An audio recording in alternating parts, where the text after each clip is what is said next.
and honor guard, just reduce damage taken by 3%. It makes Annie really, really tanky, and it's very conducive to the playstyle that I like to employ with her. So I take Flash Ignite for maximum kill potential in lane. It's great in lane, great in team fights. You really can't go wrong with it. And let me just quickly jump into Annie's skill set and explain how she works. So I'm just going to pull up Annie, bring up her abilities right here. Okay, so Disintegrate. Disintegrate deals scaling magic damage based on the level, and it gives you mana back if it kills the target. So, 1 second. It's a pretty long-range nuke. It's pretty much her main form of harass in the laning phase, and you can really do a lot with it. And in a top lane scenario, when you're laning against mostly melee champions, like for example, here I'm going against Diana or Aatrox, I believe. And either of those champions, I'll be able to get free Disintegrates off constantly. It's not very high mana cost. It doesn't really do. It does a lot of damage for the cost. Like right now, base 85 plus 70 AP. It's going to be doing around 100 base from level 1, which is really, really good for poking. And yeah, her W, just basically a cone nuke. It damages all enemies in the area, and it scales up very, very well. It has high base damage, and you can also use it to apply your passive, which your passive, Pyromania, is basically the glue that puts all of Annie's kit together. After every 4 spell cast, your next offensive ability will stun all damaged enemies for 1.75 seconds. So basically, every time you get a spell rotation off, you're starting to charge up your stun, and you know that on your next ability, you're going to stun. So you can use that in laning phase, you can zone people, you can charge up your stun, flash ult on your enemy, and just make a big play, and it's really, really good. And here, Molten Shield, this is the ability that I want to talk about a little bit. For 5 seconds, Annie is surrounded by a shield of fire, increasing her armor and magic resistance and dealing magic damage to enemies each time they use a basic attack against her. And the real critical thing to notice about this ability is how much free defensive stats it gives. At level 5, Annie's E gives her 60 armor and MR, and that's pretty much the highest defensive steroid in the game on a champion that's generally played Glass Cannon. And this is why I like to play Annie in the way I do, because at level 18, you get that max rank Molten Shield, you get a free 60 armor and MR, and if you use the build that I am going to go into, you get so much free defensive stats, and you're a tanky, high damage dealing, unkillable beast with really good kite and kill potential. And her ultimate, Tibbers, you just drop, you summon your bear, you do a ton of AoE magic damage, and for the next 45 seconds, Tibbers can run around, hit people, deal magic damage in a circle, and just be an absolute beast. And if you get a Rylai's Crystal Scepter, all your abilities will be slowing, including the Tibbers damage aura. So you can drop Tibbers in the enemy team, initiate with that, and just have it chase them. So they won't be able to get away. They'll have to either stay, fight, kill your Tibbers, or they'll be caught in his AoE slow, and they won't really have any options for getting away. Alright, so my items, I'm going to get a Reju Bead, a few health pots, a ward, and 2 mana pots. And I'm just going to run to top lane. I'm going to level up Q first because I like to poke with it early on in laning phase. And I'm just going to straight up run there as soon as I can. I'm going with this start because they have Jarvan and Aatrox. I believe I'm laning against Aatrox in lane, so I really want to be able to not die to their ganks, which means I need to have a ward. And the most like easily affordable thing to get with a decent amount of pots and a ward is a Reju Bead or a Fairy Charm. I could have also gone for a Flask, but I believe in a lane against Aatrox, I need those extra health pots just to be able to lane against him. Because Aatrox is a really very lane bully oriented champion, and I don't want to die early because I run out of sustain. So I'm just going to walk in the lane, start chunking him up with autos and Qs. He's already pretty low.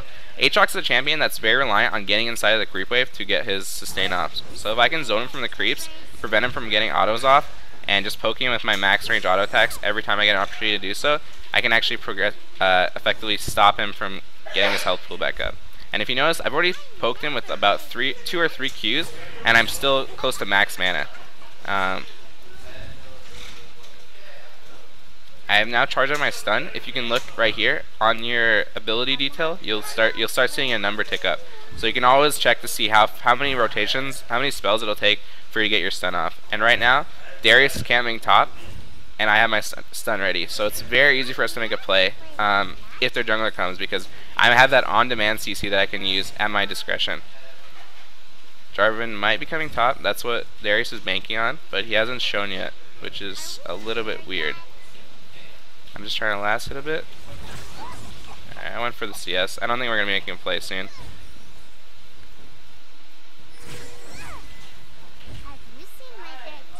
If Jarvan comes and gank me here, then I could be in a bad spot. But I'm gonna take the risk and try to harass Aatrox under his turret to try to gain a lead in lane.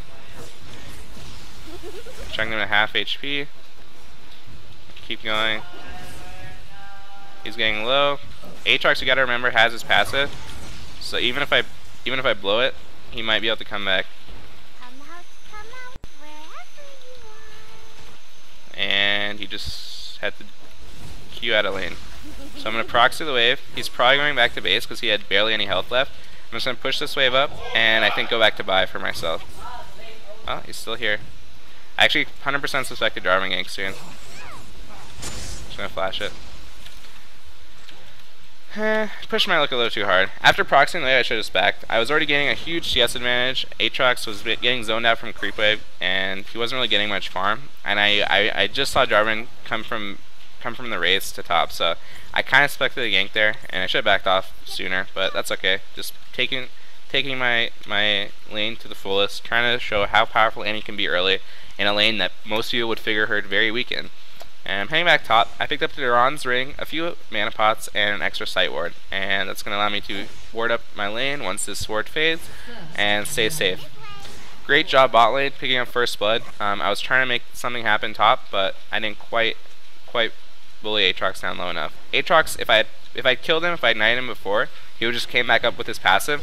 But I actually didn't think he'd allow me to get so much free harass off on him. Like, I didn't expect him to, like, it was basically one auto attack. Differed me popping his passive or him getting away in the manner that he did, and he took a lot of free harass, which I honestly didn't see coming. Otherwise I would have ignited him in preparation for that. I'm just freezing my lane near my turret right now, just picking up creeps. I'm not really in a rush to do anything. Aatrox right now has 22 CS, I have 28, and I'm freezing lane near me. I'm gonna have max rank or rank 3 Q soon. That's an additional damage coming out. I'm gonna ward this. Oh, Aatrox is back.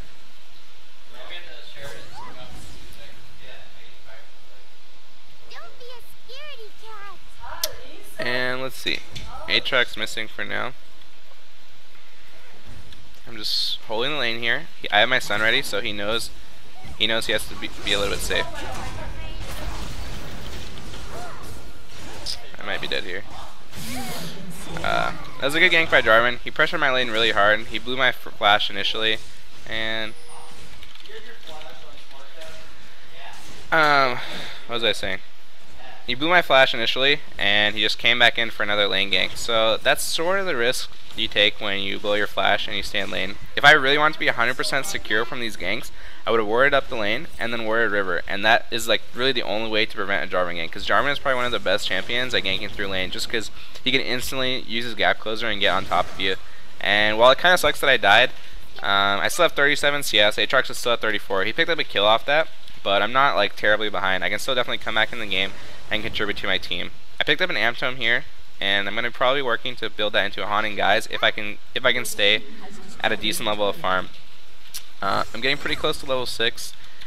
Jarvan could potentially try gank me again, but they blew their ignite, and Jarvan and Aatrox popped Ghost there too, so I don't think they're going to have the same amount of kill potential as they did before.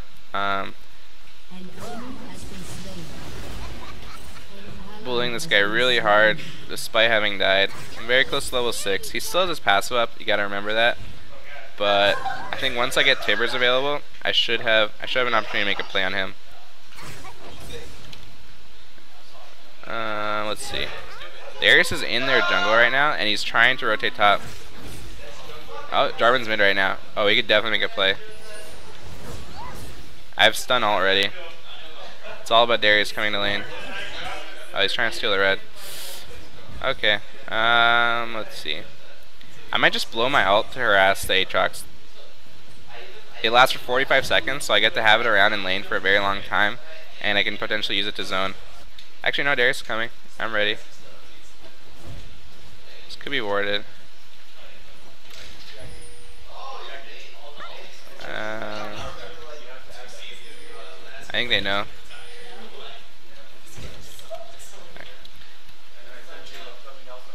We can win the 2v2 for sure, I think. Jarvan's here. I tried to go for the grab. Their mid lane's still there, and it's there. Just gonna poke him up a bit.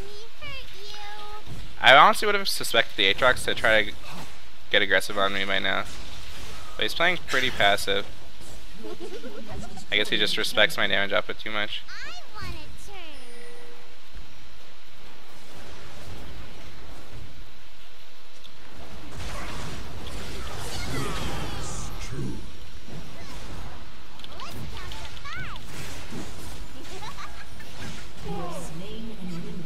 That works.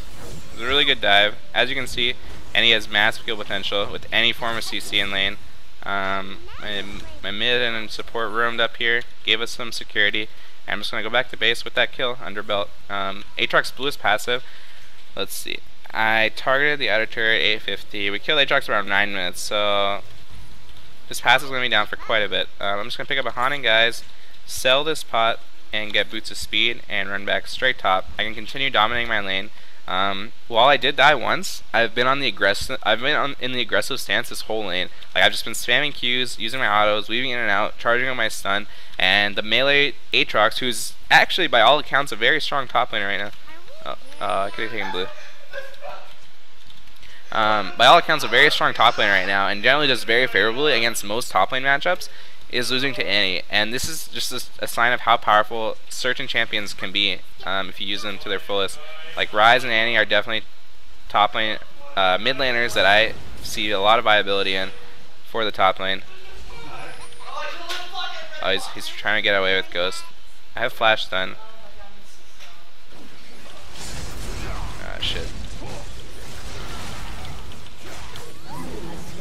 Cutting back, cutting back, cutting back. Stun in one rotation. Nice job. I missed my W at the end there. It charged up stun. He was slightly out of range. I could have flashed for it, but I knew he was pretty much guaranteed kill, and I just wanted to get the most with the least of our resources. So Darius and Annie won a skirmish against a Jarvan and Aatrox, and even though they killed me earlier, we still came out ahead on that. I'm just gonna proxy this wave really fast and then go back to base. I have another 1,000 gold to spend, and my next purchase is going to be pretty important in terms of building how I like to build Annie.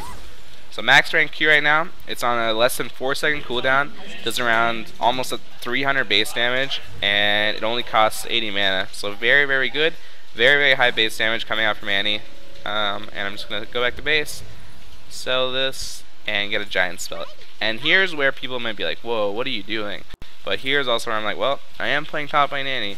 And so I pick up a giant spell. I'm going to be rotating this into a Rylai's Crystal Scepter as soon as I can. And the reason I'm doing this build is because, like I said, Annie can be a tanky beast going into late game. If you get a high rank of Molten Shield, if you got a decent amount of health from Haunting Guys, Rylai's, and any other additional health items that you can pick up, you're just going to be like you're going to be so hard to kill, and you're going to be doing a lot of base damage, and you're going to be bringing hard CC. Like, Annie is, I think, is an amazing champion. If you build Glass Cannon, yeah, you're going to be bringing a lot of bursts. You have that one time to shine where you can just, like, make a big play and blow up the enemy team, but you can also play her in a very safe, very, like, standard tanky build that I'm trying to display in this game.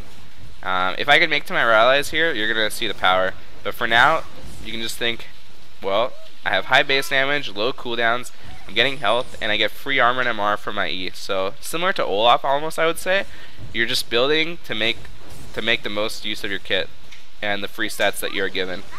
And I would kind of say this is kind of similar to my old Katarina build, or not even old Katarina build. I still like to do it. So I just chunked him. I have a giant spell and a haunting guys, and he has no chance to fight against me right now. Charging my stun. Blue is passive.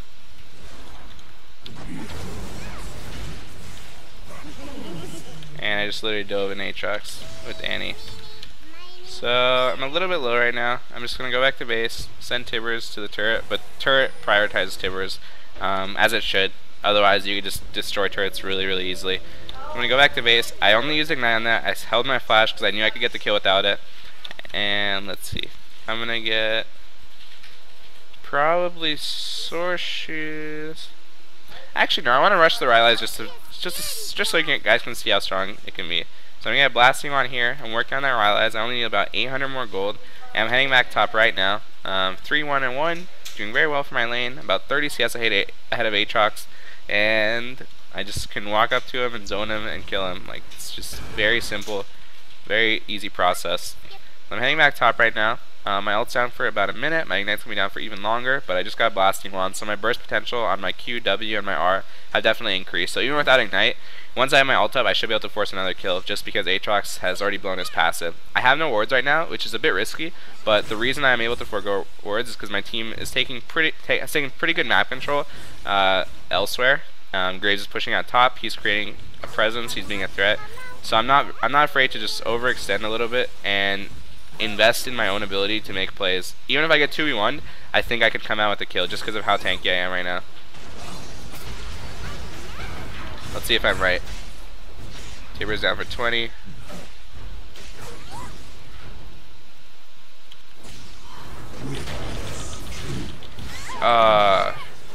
Man, that was pretty close. Morgana landed all her binds and she got her ult off. If Tibbers was up, I definitely could have 2v1. I should have played more passively until Tibbers came up. I was like, I could probably turn this, but I should have factored into the account the possibility of Tibbers not coming up. So that's just my bad a little bit. Playing overzealous, trying to take advantage of my lead a little too hard. I died once. I don't expect to die again. At least not in that sort of fashion. Zed's trying to roam top right now. Aatrox is out of position. He has no passive. Zed could definitely kill him if he has ult. Oh, that's a dead Aatrox. Good job. So I'm heading mid right now. Looks like our team's having some difficulty. I'm going to start charging on my stun as I walk to mid lane. And I need to get another 2 rotations off. I have flash stun available right now though. Definitely make something happen.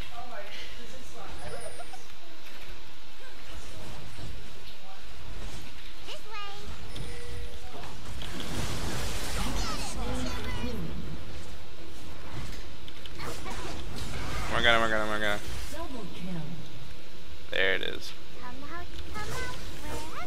Run from my bear Tibbers. Alright, I'm gonna charge my stun back up. I have double buffs now after killing the Jarvan. I saw an opportunity, I saw everyone clumped up, just went for the flash play, and I got it. Aatrox is mid right now. Have my stun up, just gonna tank turret and chunk him. Help, friends! Friends, help me! Oh my god. I think my team could have followed up a little bit better on that. I got dangerously low, but they were just stuck in my red buff slow, in my stun CC for quite a while there. I'm gonna go back to base though and get a Rylai's. And now that I've finished my core of haunting guys Rylai's, I'm pretty much I'm so strong right now. I'm just gonna get one side ward. I have double buffs for another few minutes. I'm gonna run back mid and try to keep making plays. And right now with this build, I have 2.1k health. I'm only level 11, so it's still pretty early on into the game. And I'm maxing W second here just because I want to get some additional damage off. But I could definitely max E second. Like, there's nothing wrong with doing that at all. The damage scales and the armor and MR boost increases. And right now when I'm getting massive amounts of health, I really want to have that armor and MR as soon as possible. I'm going to head back top right now. Go bully this Aatrox. I have double buffs and I have my Rylai, so I can perma slow someone. My Q right now is on a little bit over 3-second cooldown, and the Rylai slow lasts for about 1.5 seconds, so I can just keep someone under that spell, and they can never run. I think Aatrox is somewhere around here. I think he was recalling. He's probably gone though. Yep. All right, I'm just gonna try to my stun, push up the lane. And I'm actually going to try to bait a 2v1. I think I can win, and I think they're going to try to make a play on me. But I don't think they respect my strength here at all. I'm just going to drop a ward here. I think Jarvan might be in this brush. Oh, they backed off. And the beauty of Rylai's on Annie, not only the health and the AP, but the slow effect, it applies on every single one of her abilities. And you might be saying, well, your E's not really a spell, like how is that applying? But if enemies attack you and you get that damage bonus back to them, it also slows, which is pretty amazing in my opinion. Got my stun charged. I'm gonna save Tibbers here. You should be dead.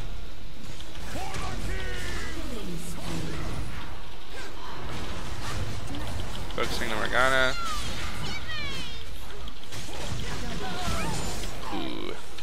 Well, we just tried to 2v5 their team, which I don't know if it's the best idea, but we're drawing pressure so my team can get free objectives across the map. They're taking their blue right now, we're taking bot turret, and we're getting dragon. And we got 2 kills out of that, and only I died. Darius actually made a good flash play and got away, so that was definitely worth it for us. The trade-off was very good.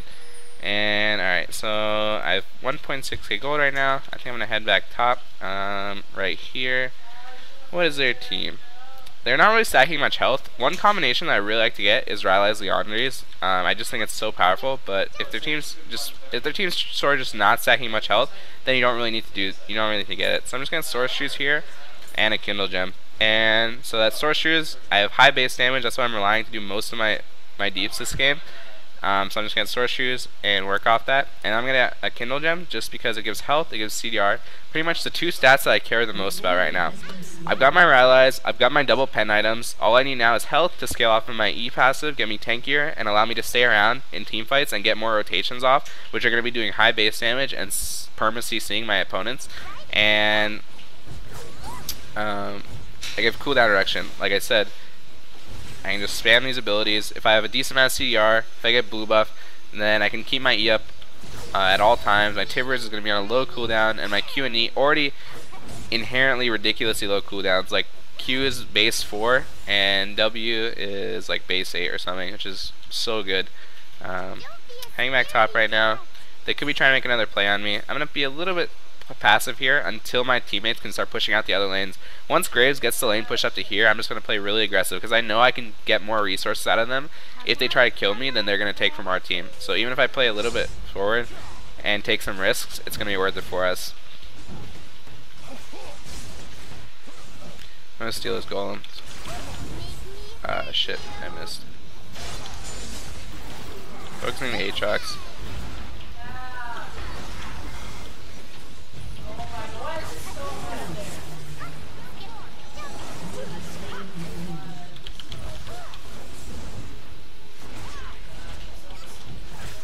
Perma CC'd, baby. Keep hitting me, please. There it is. So I had my shield up during the whole time Kaylin was chasing me. I flashed for the stun, and I knew she'd try to hit me to kite back. And while she was hitting me, she was proccing my Molten Shield, which allowed me to just follow her up and get further CC on her. And my Tibbers is still alive. This guy's 100% dead. I don't have much mana. I'm just gonna let Tibbers kill it. And we can take this mid turret and probably force an inhib off this. So getting max rank E, rank 3 right now, gives 40 armor and MR. I think we can take this turret. Jarvan just uses Q, so he has no knockup potential. I'm going to back up here because I'm pretty low on resources, but I'm just going to go back to base and happily buy with the items that I have right now. Zed missed his shadow. Happens to all of us, no problem. So I'm just going to upgrade to Leandry's here. Had the extra gold for it, no problem. I'm going to do that. And let's see. They have a lot of physical damage. Jarvan, Caitlyn, and Aatrox. But I get pretty tanky just off of stacking health. But that doesn't mean I can't go for an armor item.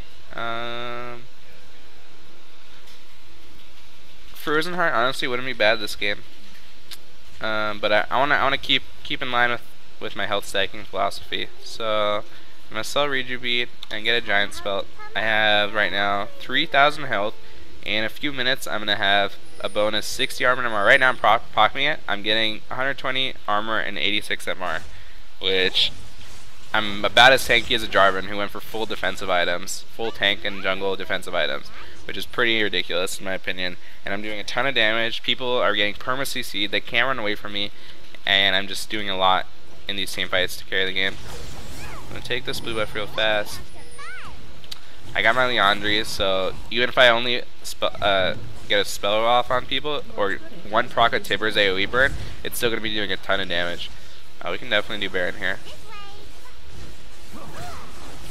I'm gonna go zone. I have my stun ready.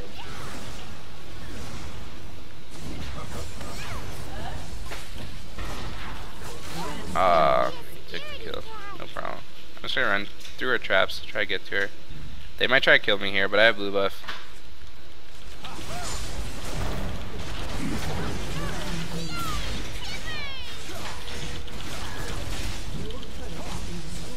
Help! I almost got the 3v1 play. Aatrox still had his passive, which is kind of unfortunate. And I should have been focusing Jarvan. I didn't realize Aatrox still had his passive up, otherwise I would have killed him and then killed the Aatrox. But I used so many resources in killing the Aatrox, who just came back alive afterward, that it kind of burned out my spell rotations and my mana pool. I had a W up at the end, which would have double killed them, but I was too to use it, and I couldn't make a play after that. This is my bad. Playing a little over aggressive. I'm really strong. I know the limits of my power, but I expect it to be able to come out of that fight alive and strong. Graves taking top turret right now. Good work, friend. Flash the Jarvan. I like it. Alright, so hang back mid. As my next pickup, I'd probably go Randuin's, just because they have so much physical damage and so many champions rely on auto-attacking. Even Diana, who is dealing mostly magic, is also reliant on attack speed, because she went for the Nashor's Tooth build, and her passive deals a lot of damage in team fights if she can proc it. So getting a Randuin's would deny them of so many sources of DPS, and it's another health item, so it goes very in line with the mentality that I like to employ when I play any. So I'm just heading mid. Almost max rank Molten Shield. 50 armor and MR, all my abilities doing a ton of base damage, slowing everyone, and as you saw when they were trying to 3-1 me, I was pretty dang unkillable. Clear the wave. We might be able to make a Nexus play here. I'm just gonna start hitting it. I'm gonna tank it. I'm the tank. In any normal game, in Annie would be the first one to get out of the way of that Caitlyn ult, but here I'm dying to tank it for my team, because that's just how I've built and how I've prepped to play this game out.